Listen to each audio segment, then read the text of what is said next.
Recording? Okay, perfect. Welcome everyone. This is the sixth breakdown of this $5,000 account that we started. Well, I started on the 25th September just to prove to you that if you stick to 1 or 2 trades a day with discipline and consistency, you can reach phenomenal results. Phenomenal results. The only thing is you need time.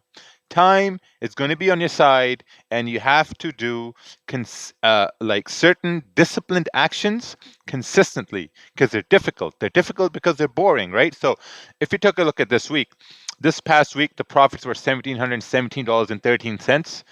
Pretty standard. Last week was pretty good because there was a lot of volume. This week was kind of like, choppy price action because last week had a lot of volume. So this week, there wasn't enough volume up until Friday where we had a bunch of moves. So total withdrawal for this week was $500. Last week withdrawal was, I think that was $1,000. So we're going to go over all the withdrawals we've done. And let me bring it down right here. Okay, so yeah, this week's total profit $1,717.13. Total withdrawal $500. So we're going to go over all the withdrawals we've done so far. Let me bring my full history right here, entire history. Here you can see my entire history of this account. $5,000 was the $5,000 was the deposit. Let me move my camera here a little bit. All right, there we go. $500 was the initial deposit. First withdrawal was $150. Very humble, very standard, $150, no problem. I think anyone can withdraw $150 a week, no problem at all. Anyone can do that, right? Next, we had a $175 withdrawal. The third one was a $200 withdrawal. Fourth one was a $500 withdrawal. So as the profits start to go up, you can see the lot sizes on a $5,000 account. They were like, 0.5, 0.15, 0.5. This was a problem here, no problem. So 0.7, 0.7, right? So we did a 1, 2, 3, 4. Fourth withdrawal was $500. Our fifth withdrawal was $500. The sixth withdrawal was $1,000. $1,000 withdrawal. The sixth withdrawal. This is the seventh withdrawal now. The seventh withdrawal is $500. So if you're withdrawing, let's say like $500 a week total, that comes up to like $2,000 a month, and that's a lot of money. $2,000. So this is for you to prove. This is to prove that smart Raja concept. Like I'm not just going to tell you, hey guys, listen, buy my course, this and that. No, this whole 13 episode series of these breakdowns is going to be proof that if you stick to 1 or 2 trades a day, you can get consistency. And smart Raja concepts is going to be the key towards further future Forex education. Now, so let's go towards the breakdown. Yeah, so I did a withdrawal today for $500. Awesome, right? $500 richer now. All right. All right, so let's go toward the first trade. First trade was a sell on gold, and let's take a look at this right here. Sell on gold. This was done on the 7th, on around like pre London. This is a very, very simple sell. We had a support right here. We had clean candles to the left hand side. Waited for this candle to break below. We closed below. Now, this was also the 30-minute candle, right? So these two 15-minute candles, this is like one full 30-minute candle. So one full 30-minute candle was coming down, and I was watching this. So all these trades, before we begin, all these trades, ideas, analysis, I post on my Twitter. I also post in my private group, right? And if you look at my Twitter, the link is in the description. A lot of followers on Twitter, they take the exact same trades. They take exact same trades, right? It's not like they're copying me, but the analysis is there, the confidence in execution is there too. So 15-minute candle closed bearish, gave me confirmation that we're going to go down. The only reason I didn't take it earlier on because we had a rejection to the left hand side. So as this candle was coming down, I didn't know whether we will reject like this candle did right here, or are we going to close below support, right? So next 15-minute candle wicked up. I took 2 entries. One was a 0.5 and the other one 1.5 and 0.25. So I took sells. Stops were like, like 13, 14 pips back in the range, and we had clean candles to the left hand side. So, it went for like 28 pips, but I closed at around 15, 20 pips. So made about 195.47, comes up to like $230, $240, $240 to start the week. Not bad, right? $240 made in that day, not bad at all, right? So Let's take a look at the next trade. Next trade was taken about 45 minutes after that on pound yen. This was a buy on pound yen, and let's break down that trade right here. So this buy, this is actually very, very interesting, right? So for this, let me bring up my Twitter and let me show you what I mean. Okay, so this is my Twitter. Here's the puzzle for you in pound yen. So let's take a look at this chart right here. So if you look at the price and see where we are right now, so this is the resistance we have. This was pre-London time, and this was the support we had at this time where no candle could break below. Trend was up, whatever, right? So look at the price. This is 166, 850, 860. We have some consolidation to the left-hand side.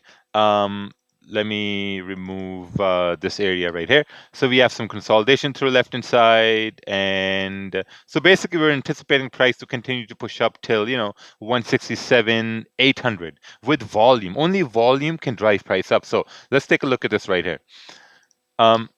If candle breaks and closes above 166, 840, I'll be anticipating volume from pre-London to continue price through rejections around 850, 890, right?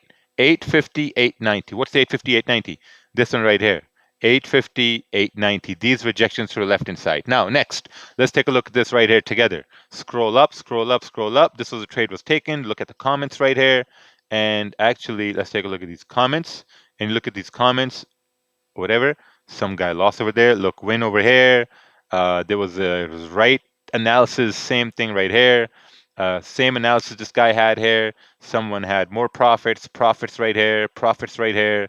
Beautiful, beautiful. Same trade, bro. I mean, like all these people, they took the exact same. I don't know what the hell was happening here, but anyway, right? So all these people, they took the exact same trades up, right? So as the 30-minute candle right here, we broke above. Where is it? Yeah. So once we broke above the previous 30-minute candle, it was like I had to follow my analysis, right? Because if I don't follow my analysis, I'm basically not going to make any money, because my analysis most of the time has been correct in this $5,000 account, which is at 12,000 now, 12,200, right? So we broke above the high of the previous candle. Stops are below this current candle, 20 pips. Got about 30 pips, 38 pips, 1.5 lot, made about $379. So 379 plus 195, 500, so 550, 580, $590 in that day. No problem at all. Amazing, right? So now I was up in profits. Now, since I'm up in profits, I was like, okay, perfect. You know what? Let's leverage these profits in pre-New York session, and that's where my two losses came, right? So basically, I opened up smaller lots. I was doing some impulse entries using dynamic risk on the 15-minute time frame. So let's talk about that trade. So this was taken on the 15-minute time frame, and I'll tell you exactly why this trade was taken. This was sort of like the same analysis I was trying to do as I did on the gold sell taken earlier. And let me talk about this now too. So we had the 15-minute candle close below the support. Now we have clean candles to the left hand side, right? As the candle was retracing, I took sells at this point, right? I took sells at this point. And if you look at gold, let's take a look at Dear Gold, right? Dear Gold, the same sells were taken right on 15-minute time frame. We closed below support. Next candle retrace, took sells, price went down, clean candle to the left hand side. Pound yen, same idea. Took sells for it to go down, but it didn't go down, right? It went up. So I managed risk and I called it a day, and that was about it, and basically after that, price didn't really go anywhere. So that was a loss at that point. Next, I was demonstrating how to use magic keys. So it just took two positions, whatever, no big deal. We're not going to talk about that because that was just, I was demonstrating some things on magic keys, risk management device. The best one out there so far. The only one actually so far. All right, let's move on to the next day. This was a gold sell I took on the 8th November, right? So let's take a look at this gold sell. This was also actually very, very simple sell. Looking at this on a 30-minute time frame, you will see how easy this was, right? As this candle broke below the wicks to the left-hand side, where was price likely to go? We had clean candle to the left. It was supposed to go down. Stops were kept within the range, like 12, 13 pip stop losses, and price went down. If you look on the 15-minute time frame, kind of like the same idea happened on 15-minute time frame. Look at this 15-minute time frame, right? 15-minute candle, we broke below these wicks, impulse entry, and price started to go down, secured some profits, made about $436 that one day, one trade. $436 around way before pre-London, because as I've talked in the previous episodes, that volume is shifting sometimes, from pre-London to before pre-London, from London Open to before London Open. Volume has also been shifting from pre-New York and New York to NYSE Open. So you guys gotta really anticipate that and really make sure that you notice these changes. Okay, so that was a trade, successful trade, won the trade, made $430, one trade, didn't overtrade, didn't take another trade after that, called it a day, awesome. Next, I was trying some things on the web trader, so I used zero point 0.01 lots, it's whatever, because now Dominion Markets has a web trader, beautiful. Okay, so now, and then I took a buy on gold on the 9th, the same day, right? So let's talk about that buy over here. This was a buy taken on gold. Wow, look at that, man. Crazy, crazy, crazy move happened right here. Now, this was a buy taken on gold and anticipated price to continue pushing up. So these arrows you see, this is when I was testing the web trader, right? So let's take a look on the 30-minute time frame, because this buy was taken on the 30-minute time frame. Let's zoom in here. Awesome. So basically what happened was that I think this was a fake out of some sort right here. Yeah, this was actually a fake out. So we had support to the left hand side. Candle had broken down below the support. Next candle came back in the range. Now, next candle came back in the range. Now we wanted to see some sort of a support formed, because if we can have a support formed, then price can continue pushing up till 1715. That was the idea. Now, the 30-minute candle here closed bullish, right? Once the 30-minute candle has closed bullish, so now we have a support formed. Now, when the next candle broke above this high to the wicks here to the left hand side, just like I took another sell, when we broke above this wicks over here, I took a buy on a one lot and anticipated price to continue pushing up. My stops were below the 15-minute time frame, and I don't know. I think the problem was that I took this trade within the first few seconds. Like if you look at the time at the bottom, you'll see that this was taken in the first, 30, 40 seconds of this 15-minute candle. I think I should have waited for like sometimes price is going to break above and then it's going to come back in the range, or it's going to come back to retrace, especially if it breaks in like first 30, 40 seconds. But there are exceptions to that, and those exceptions will be discussed in Smart Roger Concepts releasing on the 20th December. So anyway, took that sell, no problem, took a loss, whatever, and then we move on to next day. Now you may see on the 9th I took a lot of trades because I was already in profit, so um, I was leveraging those profits to make more. But the bulk of these you see right here, right? So yeah, so the bulk of these you see right here. These trades don't count, right? So ideally, I only took one trade right here, and then I took another one. These were two sells I took on pound yen. Let's take a look at these ones right here. Okay, so this was taken on the 9th November, and we are sitting right here. Okay, so yeah, I remember this sell. This was I shouldn't have taken these sells. These were just like dumb trades I took. Basically, like clearly dumb trades. Now, yeah, so the whole premise was that let's take a look into this on the 30-minute time frame. Now, the whole premise was that we had a downtrend, and since we had a where is it? So since we had a downtrend, something's bothering me here. We had a downtrend, we made a low, price came up, created resistance on the 30-minute time frame. This 30-minute candle had to come down to retest this low. Now, if this setup shows up over and over and over again, and this same setup happened on Friday, the last trade I took where I made $400, this same setup happened and I took this trade. But this one here, there's obviously a probability things are not going to work out. So the only thing you can do is manage risk. So I took a sell.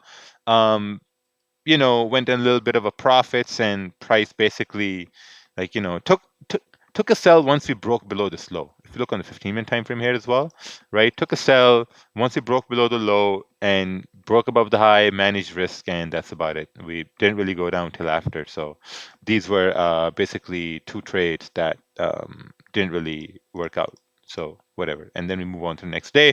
This was another, like, testing trade I did. And then the 10th November, I skipped, and then we move on to 11th. Not sure what happened on the 10th November. Have a memory of a squirrel. So took a trade on gold around London time. Let's take a look at this gold buy. This was. Let's see here. Oh yeah, I remember. This was on the 15-minute time frame. This is a very, very easy trade. This was actually a very, very simple trade. So we had a high up over here, and we have a support down over here. And I mean, we all know we're trending up. We made a high, price comes down, creates support or breaks the candle. We broke above the high, price went up, easy $500 minus commission comes up to like what, $488, no problem in about less than 30 minutes. It was amazing, right? So even if you look at these candles, you look at this big bearish candle, the body starts to get small, body gets even negligible, next candle breaks above the high, which means there's a high probability for price to continue pushing up. And buy worked out. I made $498 on that trade. Very easy, very simple, no problem. And we continued going. Now, the last one was a sell on pound yen. This was also very, very simple. This was this sell. Okay, so I want you to take a look at this sell, right? Take a look at the sell on a 30-minute time frame. Look at this. We make a low on the 30-minute. Price comes up, creates resistance, take a sell on the next one, and we continue to push down, right?